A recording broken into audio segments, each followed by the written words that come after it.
ঝিনাইদহ ৪ আসনের সংসদ সদস্য আনোয়ারুল আজিম আনার হত্যাকাণ্ড তদন্তে গোয়েন্দা পুলিশের অতিরিক্ত কমিশনার হারুনুর রশিদের নেতৃত্বে ৩ সদস্যের দল কলকাতায় পৌঁছেছে।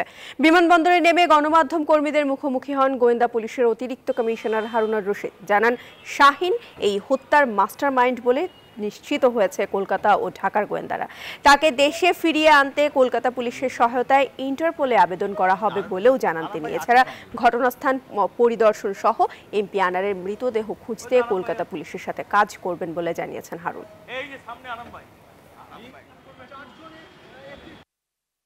আমরা মনে করি এই কলকাতা পুলিশের কাছে আমরা এসেছি, আমরা তাদের কাছে সহযোগিতা চাইব। ওই যে আমাদের দেশের আসামি যে কথাগুলি বলেছেন যে কোথায় সিসিটিভি ফুটেজগুলিতে সে কোন কোন স্থানে গিয়েছেন, এগুলো একটু আমরা যাচাই বাছাই করবো। পিউস্থলে গিয়ে সেখানে সিসিটিভিগুলি দেখব। সেটা আমরা এই দেশের পুলিশের সহযোগিতার মাধ্যমে আমরা মনে করি হত্যাকারীদের যে কথাটা আপনি বলছেন, অ্যাকচুয়ালি প্রকৃত মোটিভটা কি সেটা আমরা খুঁজে বের করব। কারণ আমরা ওনাদেরকে কোনোভাবে তাদের সাথে থেকে আমরা পুরো লাশ অথবা অংশবিশেষ আমরা উদ্ধার করতে পারি কিনা, আমরা তাদের কাজে সহযোগিতা করার চেষ্টা করব।